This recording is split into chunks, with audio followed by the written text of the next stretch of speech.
오늘의 제목은 하루 5분 읽으면 흔들리지 않는 믿음을 갖게 되는 말씀입니다. 지난주 저녁 한 성도가 제 사무실 문을 두드렸습니다. 평소 신앙이 깊다고 소문난 분이었는데 그날은 얼굴이 완전히 달랐습니다. 눈가가 빨갛게 부어 있었고 손은 계속 떨리고 있었습니다. 그분이 제게 울면서 말했습니다.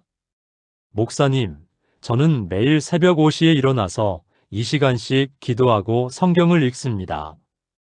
성경 통독도 벌써 3번째 하고 있어요. 그런데 왜 제 마음은 이렇게 불안할까요? 왜 조금만 어려운 일이 생겨도 하나님을 의심하게 될까요? 그 순간 저도 할 말이 없었습니다. 왜냐하면 제 자신도 똑같은 경험을 했기 때문입니다. 목사가 된 초기 몇 년간 저는 하루에 몇 시간씩 성경을 읽었습니다. 기도도 길게 했고 금식도 자주 했습니다. 하지만 정작 시험이 올 때마다 제 믿음은 종이장처럼 흔들렸습니다. 그때 저는 깨달았습니다. 많이 읽는 것이 아니라 제대로 읽는 것이 중요하다는 것을. 하루 5분이 이 시간보다 더 강력할 수 있다는 놀라운 진리를 말입니다. 여러분도 혹시 이런 경험이 있으신가요? 성경을 열심히 읽는데도 마음이 여전히 흔들릴 때가 있으신가요? 기도를 많이 해도 불안함이 사라지지 않을 때가 있으신가요? 오늘 제가 여러분께 전하고 싶은 것은 바로 이것입니다. 하나님의 말씀에는 우리의 믿음을 흔들리지 않게 만드는 특별한 능력이 있다는 것입니다. 단, 그 말씀을 제대로 읽을 때만 말입니다. 오늘 우리가 함께 발견할 7가지 말씀은 여러분의 믿음을 완전히 바꿔놓을 것입니다. 하루 단 5분만 이 말씀들을 묵상해도 어떤 풍랑이 와도 흔들리지 않는 견고한 믿음을 갖게 될 것입니다. 준비되셨나요? 지금부터 여러분의 인생을 바꿀 놀라운 여행을 시작해 보겠습니다. 첫 번째 말씀입니다. 내가 산을 향하여 눈을 들리라. 나의 도움이 어디서 올까? 나의 도움은 천지를 지으신 여호와에게서로다. 시편 121편 1절과 2절의 말씀입니다. 여러분, 이 말씀을 그냥 읽고 지나가지 마세요. 이 말씀 속에는 우리 믿음의 뿌리를 완전히 바꿔놓는 엄청난 비밀이 숨어 있습니다. 다윗이 산을 향하여 눈을 들리라고 했을 때 그는 단순히 높은 곳을 바라보라는 뜻이 아니었습니다. 당시 이스라엘 사람들은 산 위에 우상들을 세워놓고 그것들에게 도움을 구했습니다. 바알 신이나 아세라, 신상들이 모두 산 위에 있었죠. 그런데 다윗은 이렇게 말합니다. 그 산들을 바라보라. 하지만 그 위에 있는 우상들에게 도움을 구하지 말고 그 산을 만드신 하나님께 도움을 구하라. 이것이 바로 믿음의 방향을 바꾸는 첫 번째 비밀입니다. 문제가 생겼을 때 우리는 어디를 바라보나요? 은행 통장을 바라봅니까? 인맥을 바라봅니까? 내 능력을 바라봅니까? 아니면 하나님을 바라봅니까? 지난달 한 성도가 사업이 어려워져서 저에게 상담을 요청했습니다. 그분은 계속 이런 말을 반복했습니다. 목사님, 요즘 경기가 너무 어려워요. 우리나라 경제가 이상해요. 정치인들이 일을 제대로 안 해요. 저는 그분에게 이렇게 물어봤습니다. 그렇다면 형제님의 도움이 경기에서 오나요? 정치에서 오나요? 아니면 하나님에게서 오나요? 그때 그분의 눈이 완전히 달라졌습니다. 아, 제가 지금까지 엉뚱한 곳을 바라보고 있었군요. 바로 이것입니다. 우리가 어디서 도움을 구하느냐가 우리 믿음의 흔들림을 결정합니다. 천지를 지으신 하나님에게서 도움을 구할 때 우리의 믿음은 절대 흔들릴 수 없습니다. 왜냐하면 그분은 우리가 바라보는 모든 것들보다 크시기 때문입니다. 하나님 아버지, 지금까지 저희가 엉뚱한 곳에서 도움을 구했음을 고백합니다. 사람을 바라보고, 돈을 바라보고, 환경을 바라보며 흔들렸습니다. 이제 저희의 눈을 오직 아버지께로만 향하게 하옵소서. 천지를 지으신 아버지께서 저희를 도우실 것을 믿습니다. 예수님의 이름으로 기도합니다. 아멘. 여러분, 오늘부터 이 말씀을 5분씩 묵상해 보세요. 내 도움은 어디서 오는가? 이 질문을 하나님께 던져보세요. 놀라운 평안이 여러분의 마음에 임할 것입니다. 두 번째 말씀입니다. 여호와는 나의 목자시니 내게 부족함이 없으리로다.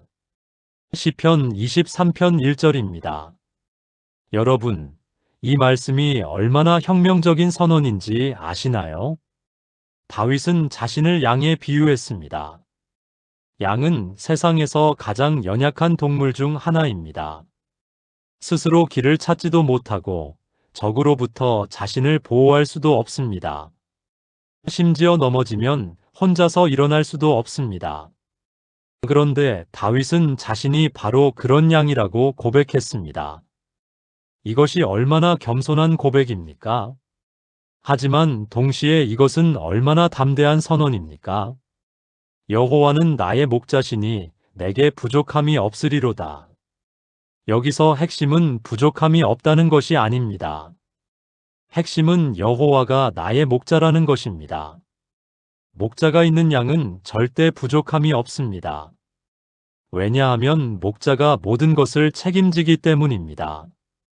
목자가 꼴을 먹이고 쉴 곳을 마련하고 위험에서 보호합니다. 양은 그냥 목자만 믿고 따라가면 됩니다. 작년에 제가 이스라엘을 방문했을 때 실제로 양치는 목자를 만났습니다. 그 목자에게 물어봤습니다. 양들이 길을 잃어버리면 어떻게 하나요? 목자가 대답했습니다. 목자인 제가 찾아갑니다. 양이 목자를 찾는 것이 아니라 목자가 양을 찾아가는 것입니다. 그 말을 듣는 순간 저는 전율했습니다. 바로 이것이 우리와 하나님의 관계구나 싶었습니다. 우리가 하나님을 찾는 것이 아니라 하나님이 우리를 찾아오시는 것입니다. 우리가 우리 인생을 책임지는 것이 아니라 하나님이 우리 인생을 책임져 주시는 것입니다. 지난주에 한 청년이 저에게 말했습니다. 목사님, 저는 앞으로 어떻게 살아야 할지 모르겠어요. 취업도 안 되고 결혼도 언제 할지 모르겠고 미래가 막막해요. 저는 그 청년에게 이렇게 말했습니다. 내가 내 인생을 책임져야 한다고 누가 그랬니? 하나님이 내 목자가 되어주신다는데 왜 내가 목자 노릇을 하려고 하니? 그 청년의 얼굴이 환해졌습니다. 아, 제가 목자가 될 필요가 없었구나요. 바로 이것입니다. 우리는 목자가 아니라 양입니다. 양의 역할은 목자를 믿고 따라가는 것뿐입니다. 하나님께서 우리 인생의 모든 것을 책임져 주신다는 이 놀라운 진리를 받아들일 때 우리의 믿음은 흔들릴 수가 없습니다. 선하신 목자 예수님, 감사합니다. 저희가 연약한 양임을 인정합니다. 스스로 길을 찾을 수도 자신을 보호할 수도 없는 연약한 존재임을 고백합니다. 하지만 주님이 저희의 목자가 되어주셔서 감사합니다. 주님이 책임져 주시니 저희에게 부족함이 없습니다. 오늘도 주님만 바라보고 따라가겠습니다. 예수님의 이름으로 기도합니다. 아멘. 여러분, 이 말씀을 묵상할 때마다 이것을 기억하세요. 여러분은 목자가 아니라 양입니다. 양은 길을 찾을 필요도 미래를 계획할 필요도 없습니다. 그냥 목자만 믿고 따라가면 됩니다. 세 번째 말씀입니다. 그러므로 내일 일을 위하여 염려하지 말라. 내일 일은 내일이 염려할 것이요 한날의 괴로움은 그날로 족하니라. 마태복음 6장 34절입니다. 여러분, 예수님이 이 말씀을 하신 이유가 무엇일까요? 단순히 걱정하지 말라는 뜻일까요? 아닙니다. 이 말씀 속에는 시간에 대한 하나님의 놀라운 설계가 숨어 있습니다. 하나님은 우리에게 오늘이라는 시간을 주셨습니다. 어제는 이미 지나갔고 내일은 아직 오지 않았습니다. 우리가 실제로 살 수 있는 시간은 오직 오늘뿐입니다. 그런데 사탄은 우리를 어제의 후회나 내일의 걱정 속에 가두려고 합니다. 어제 실패했던 일로 우리를 정죄하고 내일 일어날지도 모르는 일로 우리를 두렵게 만듭니다. 하지만 예수님은 분명히 말씀하셨습니다. 내일 일을 위하여 염려하지 말라. 이것은 미래를 준비하지 말라는 뜻이 아닙니다. 미래에 대한 불안으로 오늘을 망치지 말라는 뜻입니다. 작년에 한 성도가 제게 이런 고민을 털어놨습니다. 목사님, 제 아이가 내년에 대학에 들어가는데 등록금이 걱정돼서 밤잠을 못 자겠어요. 아이가 좋은 직장에 취업할 수 있을지도 걱정되고요. 결혼은 언제 할지, 결혼 비용은 또 얼마나 들지. 그분은 아직 일어나지도 않은 일들로 완전히 지쳐 있었습니다. 저는 그분에게 이렇게 물어봤습니다. 그럼 오늘은 어떻게 지내고 계세요? 오늘 아이와 대화는 나누셨나요? 오늘 가정 예배는 드렸나요? 오늘 감사할 일은 찾으셨나요? 그분이 말했습니다. 저는 내일 걱정에만 빠져서 정작 오늘을 제대로 살지 못했네요. 바로 이것입니다. 내일 염려는 오늘의 은혜를 빼앗아갑니다. 하나님은 매일매일 우리에게 필요한 은혜를 주십니다. 오늘의 은혜로 내일의 문제까지 해결하려고 하면 안 됩니다. 내일의 문제는 내일의 은혜로 해결하는 것입니다. 이것이 바로 주기도문에서 오늘 우리에게 일용할 양식을 주옵시고라고 기도하라고 하신 이유입니다. 일용할 양식입니다. 오늘 하루치 양식입니다. 한 달치, 1년치가 아닙니다. 하나님은 우리가 매일 그분께 의존하며 살기를 원하십니다. 매일 그분의 은혜를 새롭게 경험하며 살기를 원하십니다. 제가 목회 초기에 모든 것을 계획하고 통제하려고 했습니다. 5년 계획, 10년 계획을 세우고 모든 변수를 다 계산하려고 했습니다. 하지만 그럴수록 더 불안해졌습니다. 계획대로 되지 않을 때마다 믿음이 흔들렸습니다. 그런데 오늘에 집중하며 살기 시작하니까 놀라운 평안이 찾아왔습니다. 오늘 하나님이 주신 일에만 집중하니까 스트레스가 사라졌습니다. 오늘 만난 사람들에게만 집중하니까 사역의 기쁨이 살아났습니다. 사랑의 하나님, 저희에게 오늘이라는 선물을 주셔서 감사합니다.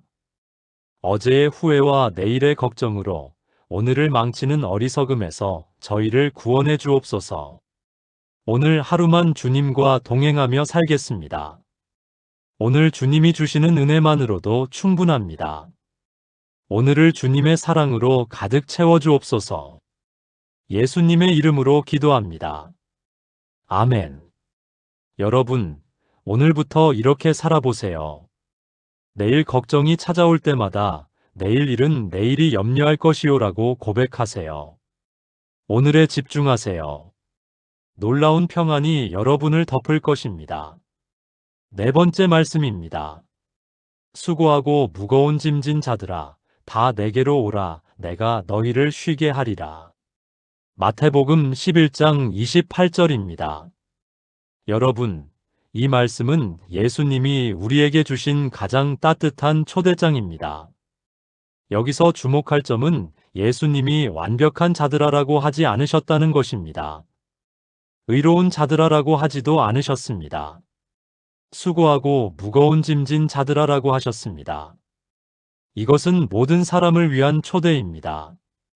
세상에 수고하지 않는 사람이 어디 있습니까? 무거운 짐을 지지 않은 사람이 어디 있습니까? 예수님은 바로 그런 우리들을 부르고 계십니다. 여기서 쉬게 하리라는 말씀의 원어는 아나파우오입니다. 이 단어는 단순한 휴식이 아니라 완전한 회복을 의미합니다. 영혼의 깊은 곳까지 회복시키겠다는 뜻입니다. 몸의 피로만 풀어주는 것이 아니라 마음의 상처까지 치료해주겠다는 약속입니다. 지난달에 한 성도가 저에게 이런 고백을 했습니다. 목사님, 저는 교회에 다닌 지 20년이 넘었는데도 여전히 무거운 짐을 지고 살고 있는 것 같아요. 예배도 드리고 기도도 하고 봉사도 하는데 왜 마음이 이렇게 무거울까요? 저는 그분에게 이렇게 물어봤습니다.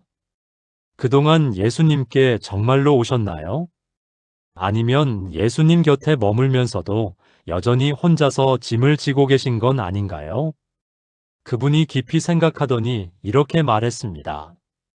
아, 저는 예수님께 왔는데도 짐은 내려놓지 않았네요. 바로 이것입니다. 많은 사람들이 예수님께 오기는 하지만 짐을 내려놓지는 않습니다.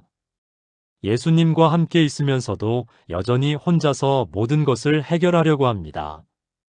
예수님은 우리에게 오라고 하시면서 동시에 짐을 내려놓으라고 하십니다. 우리의 걱정, 우리의 두려움, 우리의 상처, 우리의 죄책감 모든 것을 그분께 맡기라고 하십니다. 성경에는 놀라운 초대의 말씀들이 많이 있습니다. 너희 염려를 다 주께 맡기라. 내 짐을 여호와께 맡기라. 내 마음을 다하여 여호와를 의뢰하고 내 명철을 의지하지 말라. 하지만 우리는 이런 말씀들을 들으면서도 여전히 혼자서 해결하려고 합니다. 왜 그럴까요? 우리가 통제하고 싶어 하기 때문입니다. 우리가 주인이 되고 싶어 하기 때문입니다. 하지만 진정한 쉼은 통제를 포기할 때 옵니다. 주인 자리에서 내려올 때 옵니다. 예수님께 완전히 맡길 때 옵니다. 제가 몇 년 전에 극심한 번아웃을 경험했습니다. 모든 것을 혼자서 감당하려고 하다가 완전히 지쳐버렸습니다. 몸도 마음도 영혼도 모든 것이 무너진 것 같았습니다. 그때 저는 예수님 앞에 엎드려서 울면서 기도했습니다. 예수님, 저는 더 이상 할 수 없습니다. 제가 지금까지 혼자서 모든 것을 하려고 했습니다. 이제 모든 것을 주님께 맡깁니다. 그때부터 놀라운 회복이 시작되었습니다. 예수님이 정말로 제 무거운 짐들을 가져가셨습니다. 제가 혼자서는 절대 해결할 수 없었던 문제들을 주님이 하나씩 해결해 주셨습니다. 그때 저는 깨달았습니다. 진정한 쉼은 아무것도 하지 않는 것이 아니라 예수님과 함께 일하는 것이라는 것을 말입니다. 예수님, 오늘도 저희를 초대해 주셔서 감사합니다. 수고하고 무거운 짐진 저희들을 불러주셔서 감사합니다.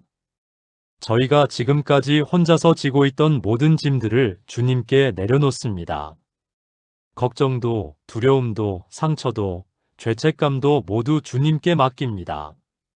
주님의 참된 안식 속에서 완전히 회복되게 하옵소서. 예수님의 이름으로 기도합니다. 아멘. 여러분, 지금 이 순간 여러분이 지고 있는 무거운 짐이 무엇인가요? 그 짐을 예수님께 내려놓으세요. 혼자서 지고 갈 필요가 없습니다. 예수님이 대신 져주십니다. 5번째 말씀입니다. 내가 강하고 담대하라 명하지 아니하였느냐? 두려워하지 말며 놀라지 말라. 내가 어디로 가든지 내 하나님 여호와가 너와 함께 하느니라. 여호수아 1장 9절입니다. 여러분, 이 말씀은 하나님이 여호수아에게 3번이나 반복해서 하신 말씀입니다. 왜 하나님이 같은 말씀을 3번이나 반복하셨을까요? 그만큼 중요하기 때문입니다. 그만큼 우리가 자주 잊어버리기 때문입니다. 여호수아는 그 당시 이스라엘의 새로운 지도자가 되었습니다.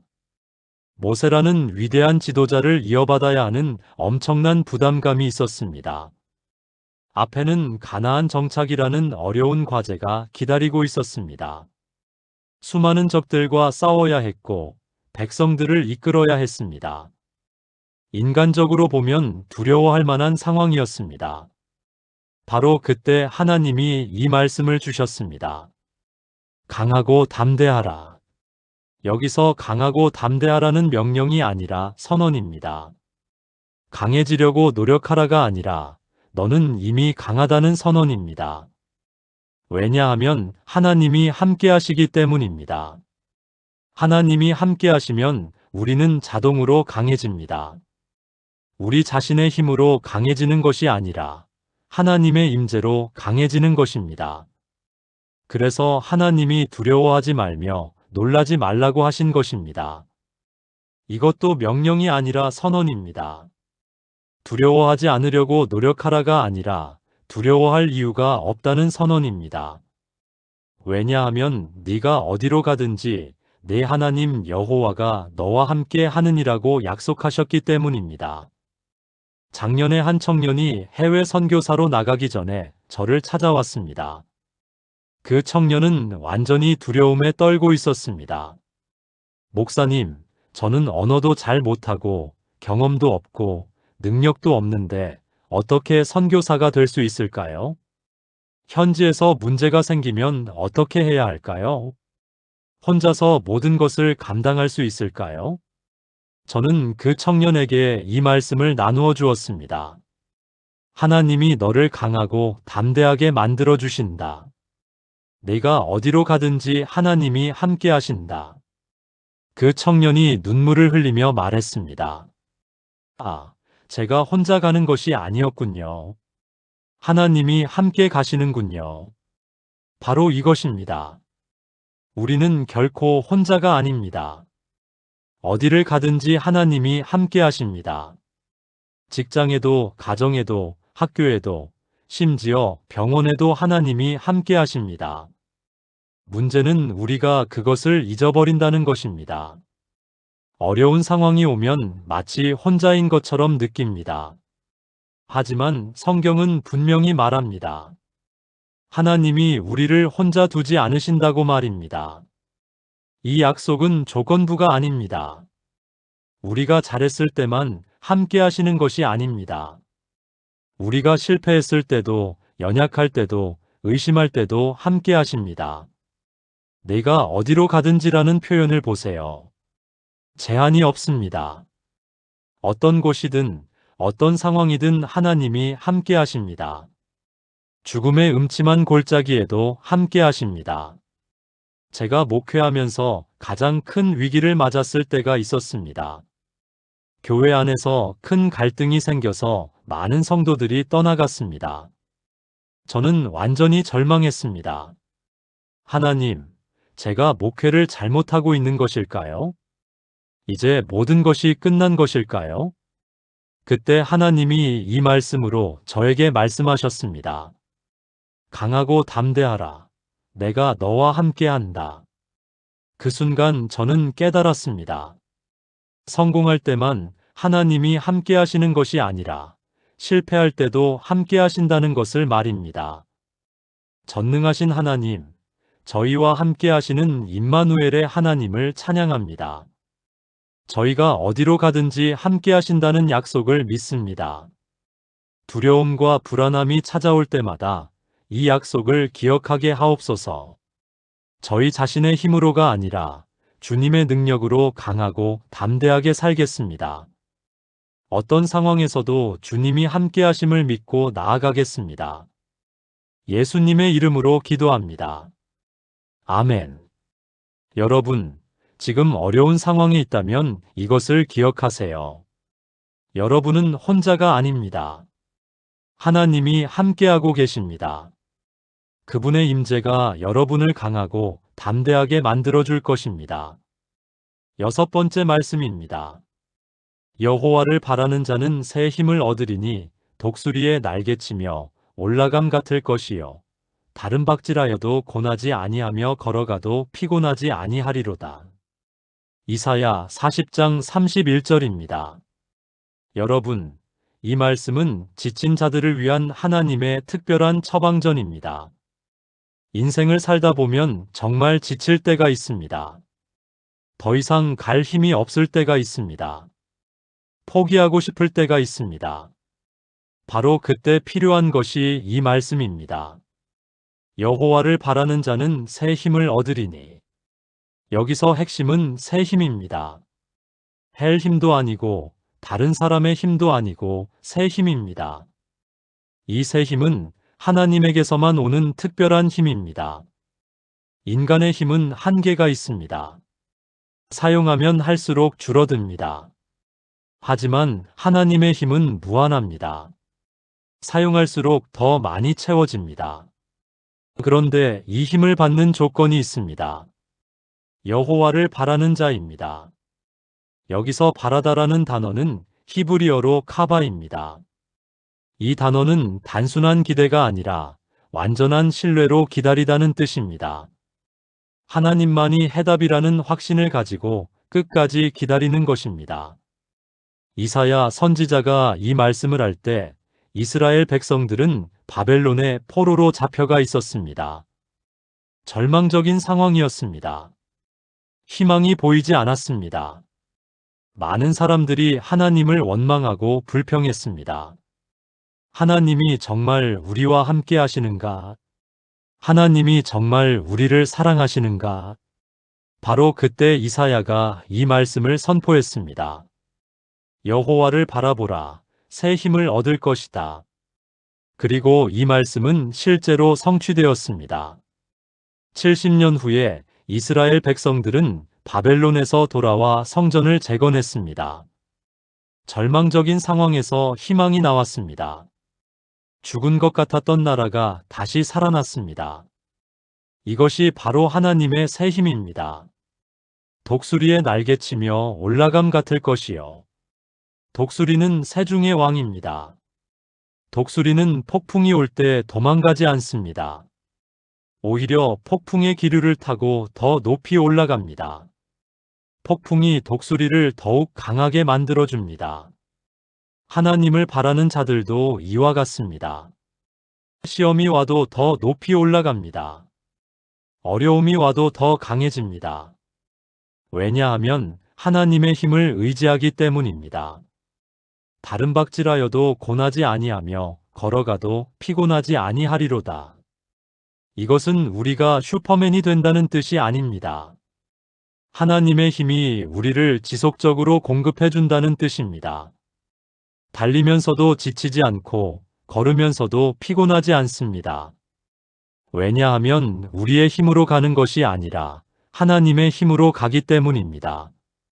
작년에 한 성도가 암 진단을 받았습니다. 의사는 6개월이라고 했습니다. 그분은 완전히 절망했습니다. 목사님, 이제 모든 것이 끝난 것 같아요. 더 이상 살 이유를 찾을 수 없어요. 저는 그분과 함께 이 말씀을 붙잡고 기도했습니다. 하나님, 새 힘을 주옵소서. 독수리의 날개치며 올라가게 하옵소서. 놀라운 일이 일어났습니다. 그분은 치료 과정에서 놀라운 평안을 경험했습니다. 항암 치료를 받으면서도 다른 환자들을 격려하는 사역을 시작했습니다. 의사도 놀랄 정도로 회복되었습니다. 지금은 완전히 건강해져서 암 환자들을 돕는 사역을 하고 계십니다. 그분이 저에게 말했습니다. 목사님, 저는 암에 걸린 것이 오히려 축복이었다고 생각해요. 그때 하나님의 진짜 힘을 경험했거든요. 바로 이것이 새 힘입니다. 불가능을 가능하게 만드는 힘입니다. 절망을 희망으로 바꾸는 힘입니다. 능력의 하나님, 지친 자에게 새 힘을 주시는 하나님을 찬양합니다. 저희가 어려움 속에서도 주님만을 바라보게 하옵소서. 저희 자신의 힘에 의지하지 않고 오직 주님의 힘만을 의지하게 하옵소서. 독수리가 폭풍을 이기듯이 저희도 시험을 이기게 하옵소서. 주님의 새 힘으로 다른 박질하여도 고나지 않고 걸어가도 피곤하지 않게 하옵소서. 예수님의 이름으로 기도합니다. 아멘. 여러분, 지금 지쳐 있다면 이것을 기억하세요. 하나님을 바라는 자는 새 힘을 얻습니다. 포기하지 마세요. 하나님의 새 힘이 여러분을 일으켜 세울 것입니다. 7번째 말씀입니다.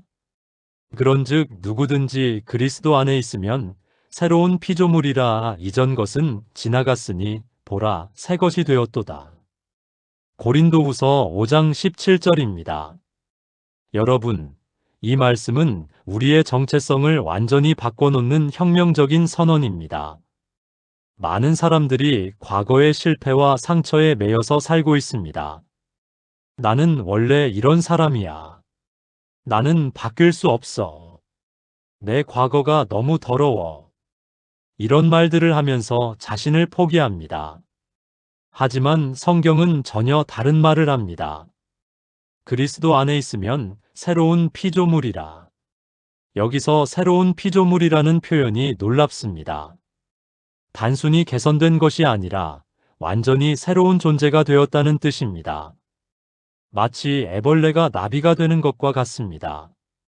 애벌레와 나비는 완전히 다른 존재입니다. 생김새도 다르고 사는 방식도 다르고 능력도 다릅니다. 우리가 예수님을 믿을 때도 이와 같은 변화가 일어납니다. 이전 것은 지나갔으니 과거의 실패, 과거의 죄, 과거의 상처 모든 것이 지나갔습니다. 더 이상 그것들이 우리를 정의하지 않습니다. 더 이상 그것들이 우리를 묶어두지 않습니다. 보라 새 것이 되었도다. 이것은 미래에 일어날 일이 아니라 이미 일어난 일입니다. 현재 완료형입니다. 우리는 이미 새로운 존재가 되었습니다. 하나님의 자녀가 되었습니다. 하늘의 시민권을 가진 존재가 되었습니다. 몇 년 전에 한 성도가 저에게 이런 고백을 했습니다. 목사님, 저는 과거에 정말 나쁜 일을 많이 했어요. 그 때문에 지금도 사람들을 볼 면목이 없어요. 하나님이 저 같은 사람도 사랑하실까요?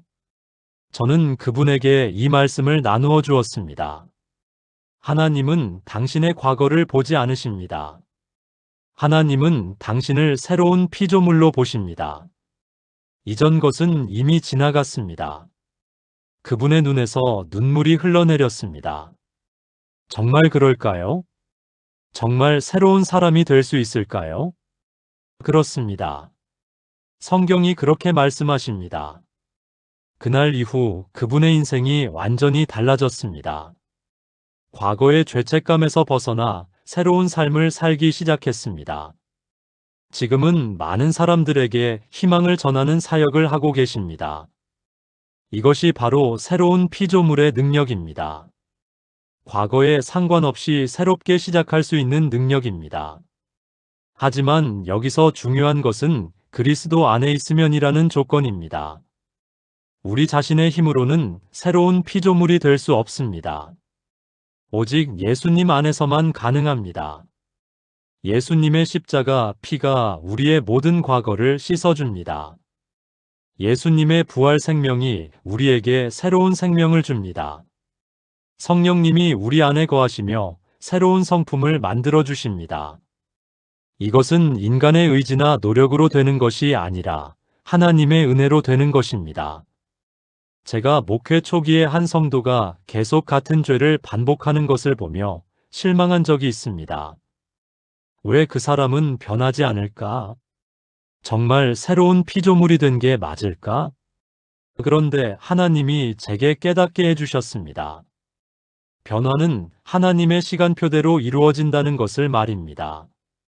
우리는 이미 새로운 피조물이지만 그 새로운 성품이 나타나는 것은 점진적인 과정이라는 것을 말입니다. 마치 씨앗이 심어진 순간부터 나무이지만 실제로 나무로 자라는 데는 시간이 필요한 것과 같습니다.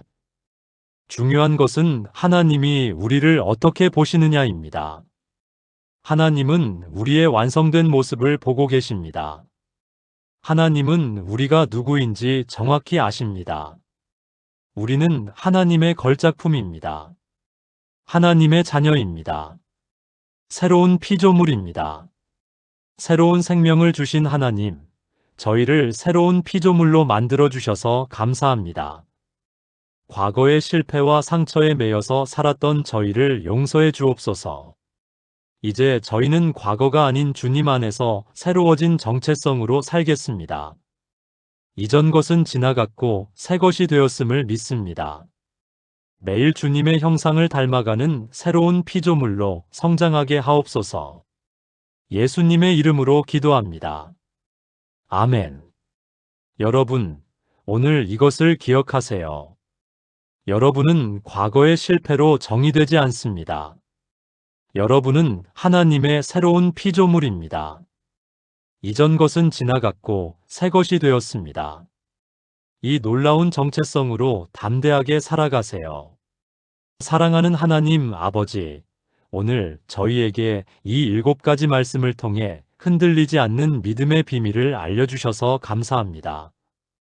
저희의 도움이 천지를 지으신 하나님에게서 오며 주님이 저희의 목자가 되어주시고 내일 일을 염려하지 않고 오늘에 집중하며 수고하고 무거운 짐을 주님께 맡기고 어디를 가든지 주님이 함께 하시며 주님을 바라는 자에게 새 힘을 주시고 저희를 새로운 피조물로 만들어 주셨음을 믿습니다. 이 말씀들이 단순한 지식이 아니라 저희 삶을 변화시키는 살아있는 능력이 되게 하옵소서. 하루 5분씩이라도 이 말씀들을 묵상하며 어떤 풍랑이 와도 흔들리지 않는 견고한 믿음을 갖게 하옵소서. 이 말씀들을 통해 저희 주변의 많은 사람들에게도 희망을 전하는 통로가 되게 하옵소서. 오늘 이 말씀을 들은 모든 분들의 삶에 주님의 놀라운 역사가 일어나게 하옵소서. 예수님의 이름으로 기도합니다. 아멘. 사랑하는 여러분, 오늘 우리가 함께 나눈 이 7가지 말씀은 단순한 성경 구절이 아닙니다. 이것들은 여러분의 인생을 완전히 바꿔놓을 수 있는 놀라운 능력의 말씀들입니다. 하루 5분, 정말 짧은 시간입니다. 커피 한 잔 마시는 시간보다 짧습니다. 스마트폰으로 SNS 확인하는 시간보다 짧습니다. 하지만 이 5분이 여러분의 하루를 바꿀 것입니다. 이 5분이 여러분의 1년을 바꿀 것입니다. 이 5분이 여러분의 인생을 바꿀 것입니다. 오늘부터 시작해 보세요. 아침에 일어나서 이 7가지 말씀 중 하나를 5분 동안 묵상해 보세요. 그 말씀이 여러분에게 무엇을 말씀하시는지 들어보세요. 그 말씀을 여러분의 상황에 적용해 보세요. 그 말씀으로 하나님께 기도해 보세요. 처음에는 별다른 느낌이 없을 수도 있습니다. 하지만 포기하지 마세요. 하나님의 말씀은 우리가 느끼든 느끼지 못하든 그 능력을 발휘합니다. 한 달 후에는 분명히 변화를 경험하게 될 것입니다. 여러분의 마음에 평안이 찾아올 것입니다. 어려운 상황에서도 흔들리지 않는 담대함이 생길 것입니다. 하나님에 대한 확신이 더욱 견고해질 것입니다. 그리고 이 변화는 여러분만의 것이 아닙니다. 여러분 주변의 가족들, 친구들, 동료들에게도 영향을 미칠 것입니다. 흔들리지 않는 여러분의 믿음을 보고 많은 사람들이 용기를 얻을 것입니다. 여러분이 하나님의 말씀으로 사는 모습을 보고 그들도 하나님을 찾게 될 것입니다. 이것이 바로 하나님의 말씀의 능력입니다.